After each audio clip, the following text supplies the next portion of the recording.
Hello everyone, CGPSC ABCD में आपका फिर से एक बार स्वागत है।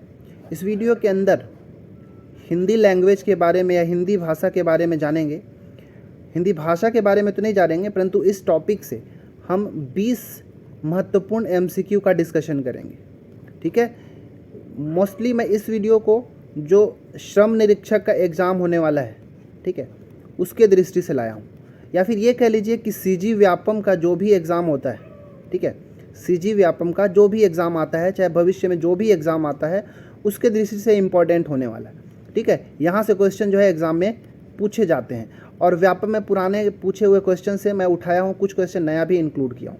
ठीक है, जो श्रम निरीक्षक आगे 24 जून को होने वाला है, उसको माइंड में रख के मैं इस 20 क्वेश्चन को लेकर आया हूँ। ठीक है, अभी क्या है कि इस वीडियो के बाद मैं हिंदी का एक वीडियो और लाऊँगा।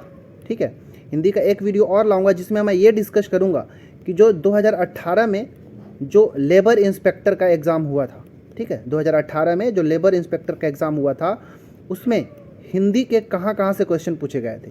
हिंदी के जो 10 क्वेश्चन आपसे पूछे जाएंगे लेबर इंस्पेक्टर में, वो 10 क्वेश्चन को मैं पहले तो आपको एक्सप्लेन करूँगा नेक्स्ट वीडियो के अंदर, जो कि मैं हिंदी का लेकर आऊँगा। और फिर वीडियो के लास्ट में मैं ये आपको बताऊँगा, अगला वीडियो जो हिंदी का होगा उसमें, कि कौन कौन से टॉपिक्स को आपको एग्ज़ाम में अभी पढ़ के जाना है, रिवाइज़ करके जाना है। ठीक है, तो चलिए पहले हम इस वीडियो को ख़त्म करते हैं और अगले वीडियो को तो हम बाद में उसकी चर्चा जरूर करेंगे। ठीक है ना, चलिए अब इस वीडियो का जो पहला क्वेश्चन है हम उसकी शुरुआत करते हैं। ठीक है, पहला प्रश्न है जो कि वेरी वेरी इंपॉर्टेंट है, ये सारे एग्जाम में पूछे जा चुके हैं एक भी। ठीक है, कि देवनागरी लिपि को राष्ट्र लिपि के रूप में कब स्वीकार किया गया था।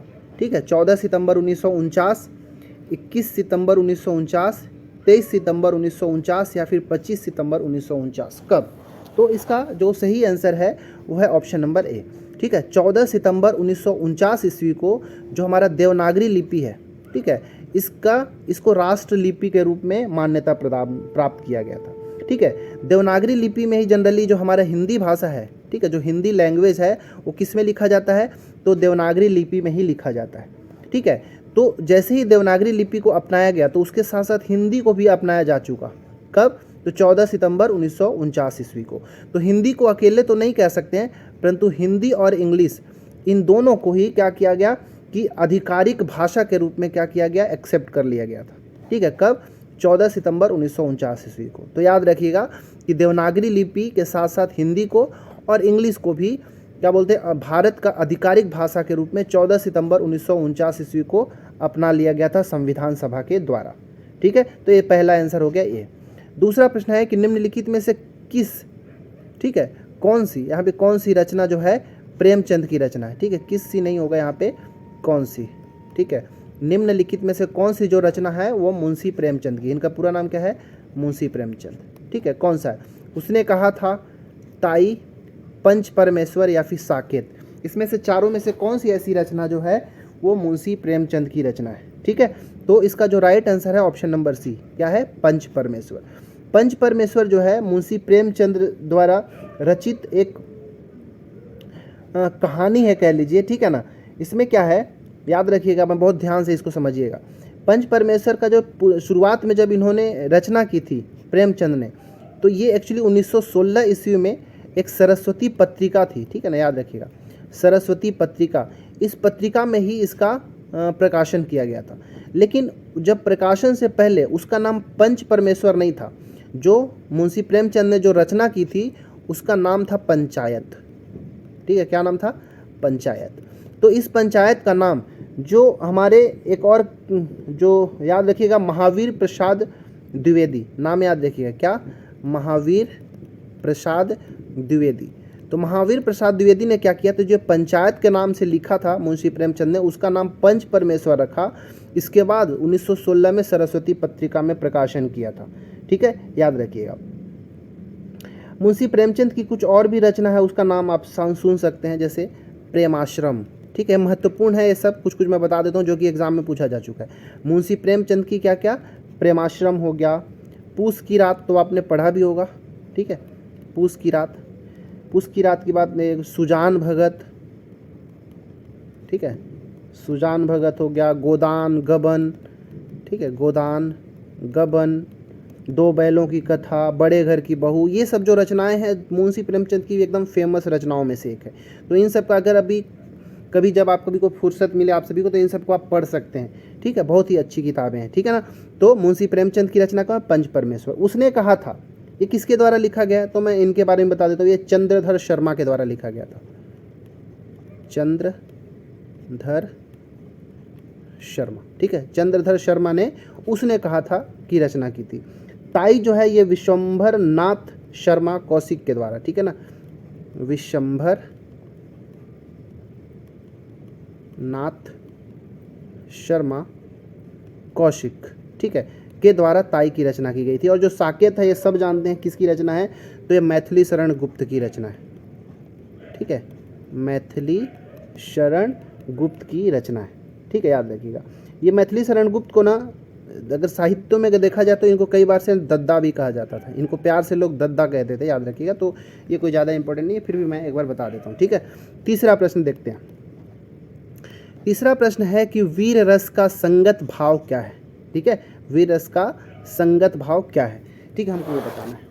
वीर रस में का संगत भाव क्या है, रति, उत्साह, हास्य या फिर परिहास। तो वीर रस का जो संगत भाव होता है वो क्या होता है, उत्साह होता है, ठीक है। वीर रस का क्या, उत्साह।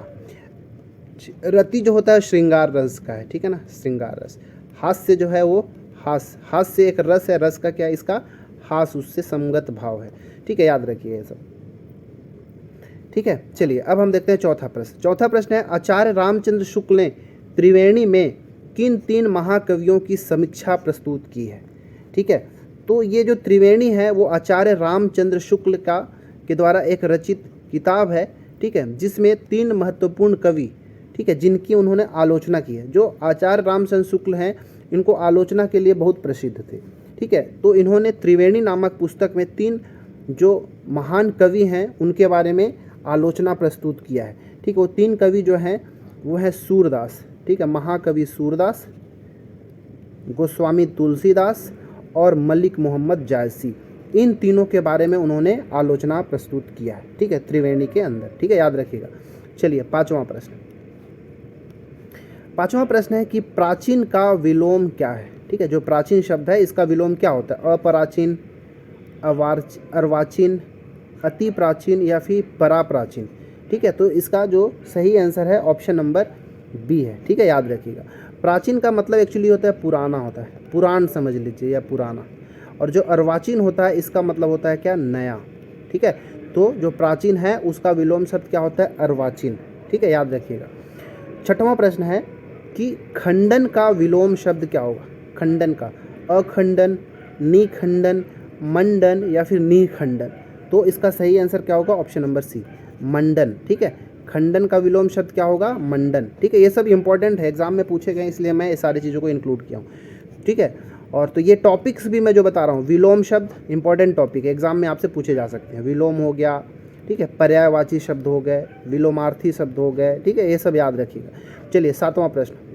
सातवां प्रश्न है कि संस्कृत में सर्वाधिक प्रभावित द्रविड़ भाषा कौन सा है, ठीक है। देखिए जो दक्षिण भारत की जो भाषा है, ठीक है, दक्षिण भारत की जो भाषा है जिसके अंदर आपको क्या मिलेगा, तमिल मिलेगा, तेलुगु, कन्नड़, मलयालम, ये सब क्या दक्षिण भारत की भाषा है। और इसमें अगर देखेंगे तो लगभग सभी भाषाओं पर, ये सभी के सभी द्रविड़ भाषा के अंतर्गत आते हैं और सभी भाषाओं पर आपको संस्कृत का प्रभाव देखने को मिलेगा, ठीक है। परंतु इसमें आपसे पूछा गया कि सर्वाधिक प्रभाव कौन सी भाषा की, किस भाषा के ऊपर था, तो इसका आपको आंसर मानना है तेलुगु, ठीक है। तेलुगु ऐसी भाषा है जिस पर संस्कृत का सर्वाधिक प्रभाव है, याद रखिएगा। हालांकि जो मलयालम हो गया, तमिल हो गया, कन्नड़ हो गया, तेलुगु हो गया, ये सब क्या है, संस्कृत भाषा से प्रभावित हैं, ठीक है, इसमें कोई दो राय नहीं है। लेकिन सर्वाधिक की अगर बात करेगा तो आपको तेलुगु मारना है, ठीक है, याद रखिएगा। आठवां प्रश्न है भारतीय संविधान में हिंदी को क्या कहा गया है, राष्ट्रभाषा, देशभाषा, राजभाषा या फिर देवभाषा।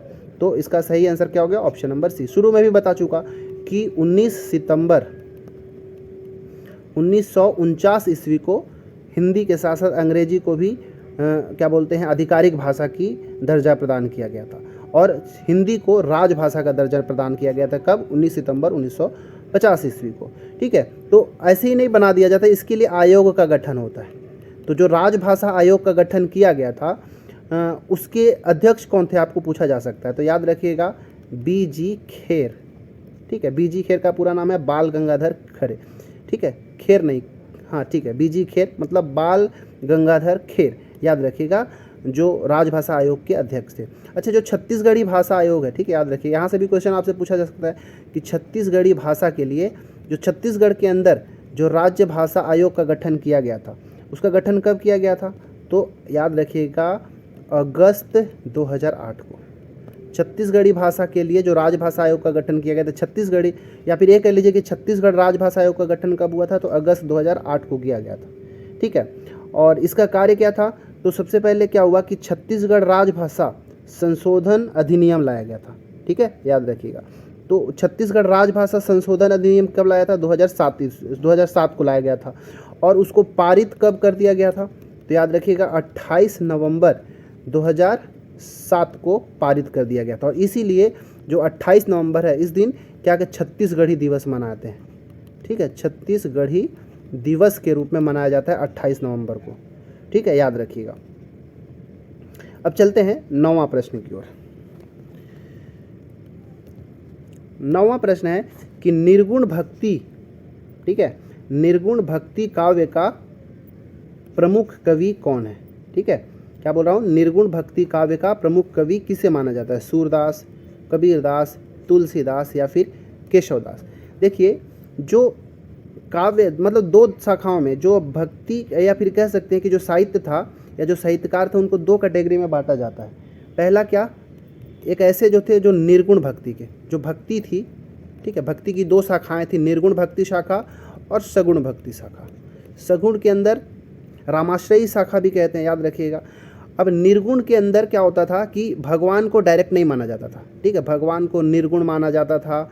ठीक है, और सगुण के अंदर भगवान को सगुण मान के उनके बारे में वर्णन किया जाता था। ठीक है, तो दो तरीके से जब बांटा गया तो देखते हैं कि हमें निर्गुण की बात किया है, तो जो ये कबीरदास थे, ठीक है, इनको निर्गुण भक्ति शाखा के अंतर्गत रखा गया था। कबीरदास हो गए, मैं कुछ और का भी नाम बता देता हूँ, जैसे कबीरदास हो गए, रैदास हो गए, दादू दयाल हो गए, ठीक है, गुरु नानक हो गए, मलुकदास हो गए। ठीक है, ये सभी जो है, जो कवियों का मैंने नाम लिखा इन सभी का, ये सब कैसे निर्गुण शाखा के कवि कहलाए।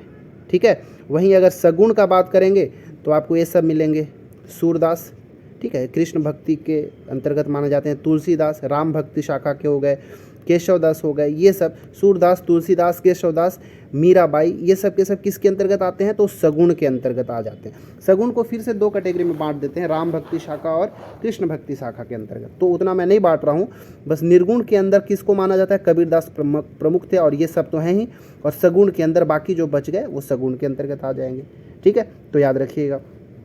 10वां प्रश्न है कि निम्नलिखित में से सबसे पहली अपनी आत्मकथा हिंदी में किसने लिखी थी। ठीक है, ये एग्जाम में पूछा गया है। ठीक है, याद रखिएगा। तो श्याम सुंदर दास, जवाहरलाल नेहरू, राजेंद्र प्रसाद और सेठ गोविंद दास।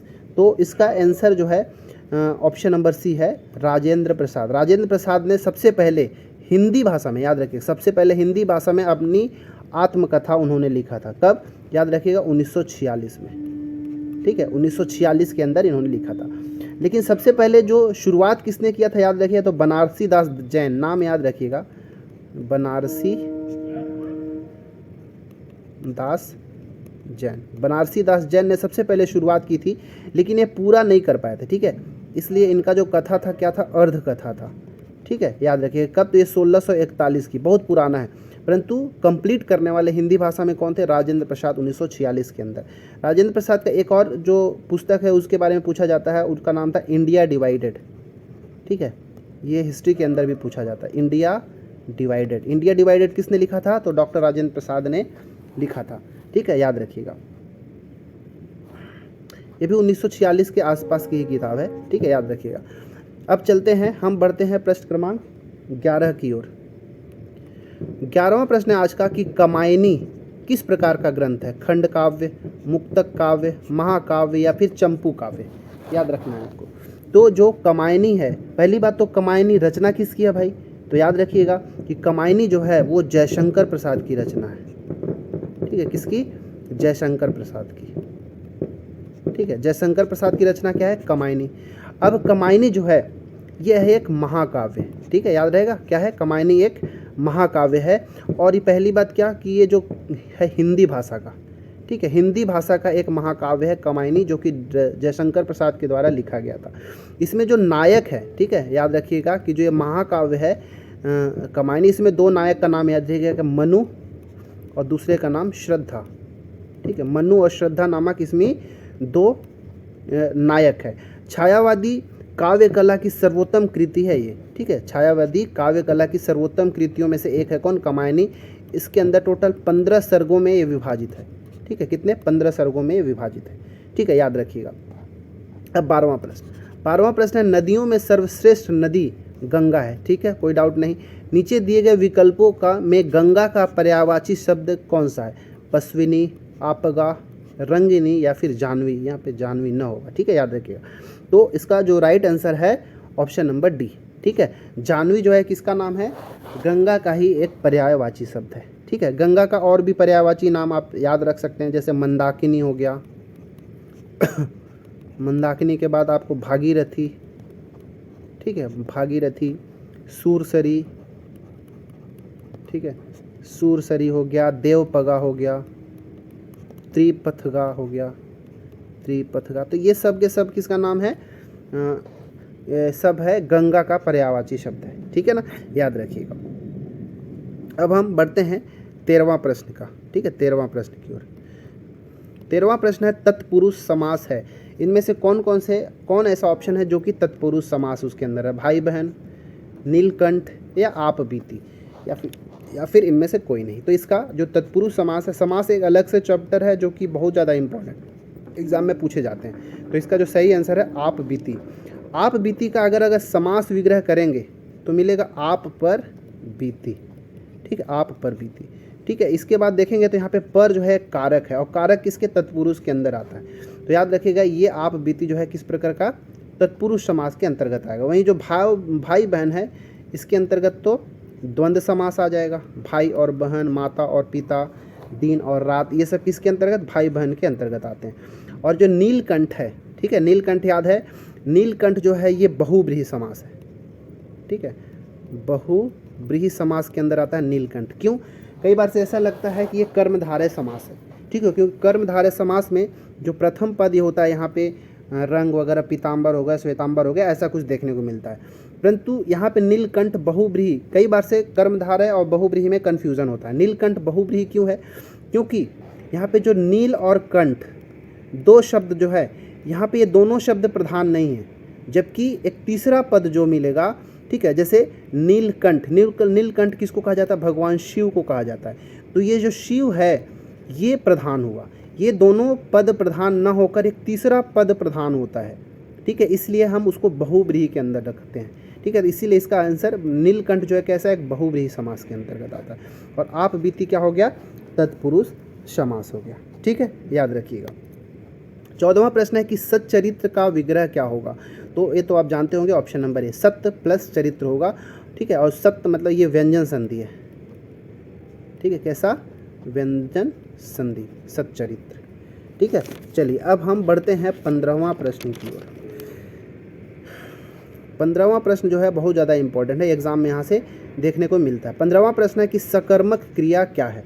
देखिए पहली बात तो दो तरह का क्रिया आप याद रखिएगा। ठीक है, पहला क्या, एक सकर्मक, ठीक है, और दूसरा अकर्मक, सकर्मक और अकर्मक। अब सकर्मक क्रिया जो होता है, या फिर ऐसे वाक्य जो किसको हम सकर्मक वाक्य कहेंगे या सकर्मक क्रिया कहेंगे, तो जिसमें कर्ता भी हो, क्रिया भी हो और कर्म भी हो। जिसमें कर्ता, क्रिया और कर्म तीनों होगा वो सकर्मक क्रिया के अंतर्गत आएगा। अकर्मक के अंदर कर्ता तो होगा, नाम से ही क्रिया है। अकर्मक मतलब कर्म नहीं होगा, कर्ता होगा, क्रिया होगा, परंतु कर्म नहीं होगा। ठीक है, याद रखिएगा। तो जिसमें कर्ता और क्रिया बस होगा वो अकर्मक, और जिसमें तीनों होगा उसको हम सकर्मक कहेंगे। अब आप यहाँ से आसानी से पकड़ सकते हैं। राम आम खाता है, तो राम यहाँ पे हो गया कर्ता, खाना क्या हो गया, क्रिया, और क्या खा रहा है, आम खा रहा है, तो ये कर्म भी हो गया। तो राम आम खाता है, इसमें तीनों है, इसलिए ये सकर्मक होगा। राम खाता है, राम खाने वाला करता है, खाता है, क्रिया है, लेकिन क्या खा रहा है, कर्म यहाँ पे नहीं है, तो ये वाला कैसा, अकर्मक के अंतर्गत आ जाएगा। ठीक है, अकर्मक। वह खाता है, ये देखिए वह क्या है, एक तरह का हमारे पास कर्ता हो गया, खाना भी एक क्रिया हो गया, तो करता है, क्रिया है, कर्म यहाँ पे नहीं है, तो ये भी क्या हो गया, अकर्मक हो गया। तो सकर्मक क्या होगा, ये ऑप्शन नंबर ए ही होगा, क्योंकि कर्ता, कर्म और क्रिया तीनों है, इसलिए ये सकर्मक क्रिया के अंतर्गत आएगा। ठीक है, याद रखिएगा। प्रश्न क्रमांक 16 है कि नीचे दिए गए प्रत्येक वर्ग में दिए गए में से तत्सम शब्द है। ठीक है, अब तत्सम तद्भव आपको समझना चाहिए कि क्या होता है। देखिए तत्सम जो दो शब्दों से मिलकर बना हुआ, तत् प्लस सम। ठीक है, तत् मतलब होता है उस समय का, ठीक है, या उसके, सम मतलब समान, उसके समान, मतलब कहने का कि जो शब्द, क्योंकि हमको पता है कि ज़्यादातर जो शब्द है जो हमारे हिंदी में आपको देखने को मिलेगा वो या तो संस्कृत के भाषा के हैं या फिर वही संस्कृत के भाषा का विकृत रूप वाला है। तो जो संस्कृत के भाषा का हूबहू ले लिया गया है उसको हम क्या कहते हैं, तत्सम कहते हैं। ठीक है, तो तत्सम पूरी तरीके से हूबहू क्या है, संस्कृत भाषा का शब्द है। और जो तद्भव हो जाता है, ठीक है, तो तद्भव क्या होता है, वो तत्सम का ही विकृत रूप है, जिसको हम सामान्य बोलचाल की भाषा में बोलते हैं। अभी मैं कुछ एग्जाम्पल आपको दूंगा तत्सम और तद्भव का। ठीक है, तो आपको यहाँ से समझ में आ गया होगा कि तत्सम और तद्भव क्या होता है। तत्सम को कैसे पकड़ेंगे कि वो संस्कृत भाषा के शब्द होंगे। अब यहाँ से आपको पकड़ना है कि अज्ञान, अटारी, अगम और अंगूठी, इसमें से तत्सम क्या होगा, तो अज्ञान। ठीक है, क्योंकि अज्ञान ही क्या एक संस्कृत का शब्द है, इसलिए अज्ञान क्या हो गया, अज्ञान एक तत्सम हो गया। ठीक है, याद रखिएगा। अब तद्भव कुछ एग्जाम्पल भी आप समझ लीजिए, जैसे कि अगर मैं बोल दूं कि अग्नि, ठीक है, संस्कृत में क्या आग को अग्नि कहते हैं, तो ये तत्सम का हो गया। अब इसी को मैं अग्नि के जगह में आज करके बोलचाल की भाषा में आग बोलते हैं, तो आग क्या हो गया, तद्भव हो गया। ठीक है, याद रहेगा। आंसू जो होता है उसको संस्कृत में अश्रु कहते हैं, तो अश्रु हो गया क्या, तत्सम, और इसी को मैं जब आंसू कह दिया तो ये क्या हो गया, तद्भव हो गया। इसी के बाद अगर नाक को क्या, नाक हम बोलते हैं ना, तो ये क्या हो गया, तद्भव है। लेकिन इसी को मैं नासिका कहूँ तो नासिका नाक का संस्कृत में बोला जाता है, इसलिए नासिका क्या होगा, तत्सम हो गया। संस्कृत में धान को धान्य कहा जाता है, तो ये क्या हो गया, तत्सम, लेकिन अगर आपको धान लिख दे तो ये हो जाएगा तद्भव। याद रखिएगा। तो ये सब जो संस्कृत के शब्द होते हैं वो क्या होते हैं, तत्सम, और जो उसका विकृत रूप होता है वो क्या होता है, तद्भव होता है। ठीक है, याद रखिएगा। अब चलते हैं प्रश्न क्रमांक 17वां की ओर। 17वां प्रश्न है, निम्नलिखित में से किस वाक्य में क्रिया विशेषण का प्रयोग हुआ है। क्रिया विशेषण, अब क्रिया विशेषण नाम से ही समझ में आ रहा है, इसको इंग्लिश में एडवर्ब कहते हैं। ठीक है, अब जो शब्द क्रिया की विशेषता बतलाएगा उसी को हम क्रिया विशेषण कहेंगे। अब देखते हैं, वे लोग ठीक ठाक पहुंच गए। ठीक है, पहुंचना क्रिया है। ठीक है, मैं झट से चला गया, शिक्षक सावधानी से विचार करता है, वह देखेगा। अब इन सब में अगर देखेंगे तो विचार करना क्या है, क्रिया है। ठीक है, ये क्या है, एक तरह का क्रिया है विचार करना। और कैसा विचार कर रहे हैं, तो सावधानी से। तो जो सावधानी से जो शब्द है ये क्या है, इस क्रिया का भी विशेषता बतला रहा है, इसीलिए सावधानी से, मतलब ये जो शब्द क्या, ये वाक्य जो है इसमें क्रिया विशेषण उपस्थित है। ठीक है, याद रखिएगा। तो ऑप्शन नंबर इसका सी जो है सही होगा। प्रश्न क्रमांक 18, निम्नलिखित में से कौन विदेशी भाषा से नहीं आया है। अब देखिए, हमारा हिंदी में भी अगर पूरी तरीके से देखा जाए तो ना तो प्योर हिंदी है, ना ही तो ये संस्कृत है। ठीक है, इसमें क्योंकि हमारे देश में विदेशियों का भी आना जाना हुआ, हमारे देश के भी लोग विदेश गए, तो जब दो अलग अलग बोलचाल के भाषा वाले जब एक दूसरे से मिलते हैं तो उसमें अपनी अपनी भाषाओं का आदान प्रदान होता है। ठीक है, तो कई सारे भाषा, मतलब कई सारे ऐसे शब्द जो हैं जो विदेशी भाषा से हमारे हिंदी में भी अपना लिया गया है। ठीक है, तो अब इसीलिए कई बार से कन्फ्यूज़न होता है, जैसे शादी, साबुन, ट्रेन और कबड्डी, ये चार में से कौन सा जो है विदेशी भाषा से नहीं आया है, मतलब कौन हमारी खुद के हिंदी भाषा से लिया गया है। ठीक है, वो पकड़ना है। तो ठीक है, ये जो शादी आप देख रहे हैं, ये शादी जो है ये अरबी भाषा का है। ठीक है, याद रखिएगा, क्या है, शादी जो है अरबी भाषा का शब्द है। वहीं जो साबुन है ये तुर्की भाषा का। ठीक है, एग्जाम में पूछता है भाई, याद रखिएगा और देख के भी जाएगा। शादी अरबी भाषा का हो गया और साबुन तुर्की भाषा का हो गया। ट्रेन तो हमको पता है ये इंग्लिश भाषा का है भाई। और कबड्डी जो है ये हमारे खुद की देश की भाषा है। ठीक है, तो दो तरीके से इधर भी बांटा जाता है, एक होता है देशज और दूसरा होता है विदेशज।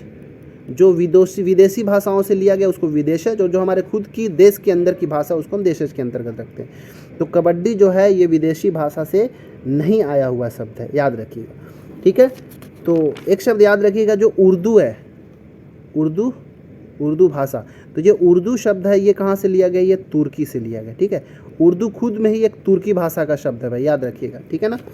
अब देखते हैं हमारा 19वां प्रश्न अब क्या है। ठीक है,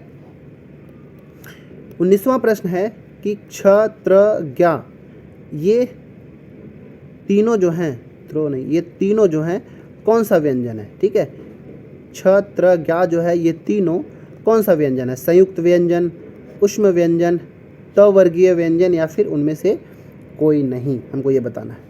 ठीक है, तो इसका सही आंसर जो ऑप्शन नंबर ए, संयुक्त व्यंजन के अंदर क्ष त्र ज्ञ आते हैं। ठीक है, याद रखिएगा। अच्छा, उष्म व्यंजन अगर याद रखिएगा ना, भूलना नहीं है, नोट डाउन आप कर लें अपने, क्ष त्र ज्ञ ये जो है संयुक्त व्यंजन के अंतर्गत है। अगर देखेंगे तो क्ष जो है क और क्ष से मिलकर बना हुआ है, इसलिए क्ष कहते हैं। ज्ञ जो है ज और य से बना हुआ है, त्र जो है त और र से बना हुआ है, मतलब दो अलग अलग व्यंजनों को मिलाने के बाद ये बने हुए, इसलिए हम इसको संयुक्त व्यंजन के अंतर्गत रखते हैं। उष्म व्यंजन क्या होते हैं, तो देखिए उष्म व्यंजन में कुछ ऐसे व्यंजन हैं कि जब उनका उच्चारण किया जाता है तो हमारे मुख से गरम गरम हवा या फिर उष्मा जो है बाहर निकलती है, इसीलिए इसको उष्म व्यंजन कहते हैं। अब इन जो शब्द है उनको मैं लिखता हूँ, आप बोल के भी देख सकते हैं। जैसे श आप बोलेंगे तो एक गर्माहट, एक उष्मा जो है तो आपके मुख से बाहर की ओर आएगा। ये वाला हो गया श, ये वाला स हो गया, और ये वाला ह हो गया। तो ये चार जो ऐसे व्यंजन है श, श, स और ह, ये सब उष्म व्यंजन के अंतर्गत आते हैं। ठीक है, त वर्गीय व्यंजन के अंदर तो आप जानते हैं त, थ, द, ध, न, त वर्गीय के हो जाएगा। ठीक है, तो याद रखिएगा, यहाँ से भी क्वेश्चन आपसे पूछा जाता है, अच्छा खासा क्वेश्चन बनता है। ठीक है, एक चीज़ और याद आया, ठीक है लास्ट में आपको बताऊँगा। यहाँ पे किताब जो है कौन सा शब्द है, तद्भव, तत्सम, देशज या विदेशज। ठीक है, तो इसका जो सही आंसर है याद रखिएगा ऑप्शन नंबर डी। ठीक है, किताब जो है एक विदेशज शब्द है। ठीक है, क्या है, क्योंकि विदेश से, ये जो है किताब अरबी भाषा का शब्द है। ठीक है, किताब क्या है, अरबी भाषा का शब्द है। लेकिन आपसे अगर पूछ दे पुस्तक, ठीक है, पुस्तक कैसा है, तो पुस्तक याद रखिए एक तत्सम है, क्योंकि ये संस्कृत भाषा का है। याद रखिएगा, पुस्तक क्या है, तत्सम है। परंतु जब किताब मैं बोल देता हूँ तो क्या है, विदेशज, विदेशज में भी किसी अरबी भाषा का शब्द हो गया। ठीक है, आग अगर बोल दूं तो आग क्या होगा, तो मैं बता चुका है, तद्भव हो गया। पृथ्वी, पृथ्वी कैसा बता सकते हैं क्या, तो पृथ्वी भी संस्कृत का ही शब्द है, तो ये हो गया तत्सम हो गया। ठीक है, संतरा, संतरा कौन सी भाषा का है, तो संतरा जो है पुर्तगाली भाषा का। ठीक है, संतरा कौन सा, पुर्तगाली भाषा का शब्द है। ठीक है, तो याद रखिए भाई, ये सब बहुत ज़्यादा इंपॉर्टेंट है। आप और भी शब्दों को पकड़िए और ध्यान से एग्ज़ाम में पूछे जा सकते हैं। तो ये था आज का हमारा हिंदी का 20 महत्वपूर्ण MCQ। ठीक है, याद रखिएगा। तो अब इसके बाद हिंदी का एक और वीडियो लाऊंगा जिसमें 2018 में जो श्रम निरीक्षक के पेपर में जो 10 हिंदी के MCQ पूछे गए थे उसको मैं एक्सप्लेन करूंगा, और उसी के हिसाब से जो 24 तारीख को जो हमारा श्रम निरीक्षक का पेपर होगा उसमें कहाँ से टॉपिक से हमको पढ़ना चाहिए, हम उसी के 2018 वाले को ही बेस मानकर चलेंगे। तो उसको हम नेक्स्ट वीडियो में, जो हिंदी का वीडियो आएगा उसमें हम डिस्कस करेंगे। इस वीडियो के लिए इतना ही। वीडियो अच्छा लगता है तो लाइक करें, दोस्तों के साथ शेयर करें, और चलिए मिलते हैं अगले वीडियो में। तब तक के लिए धन्यवाद।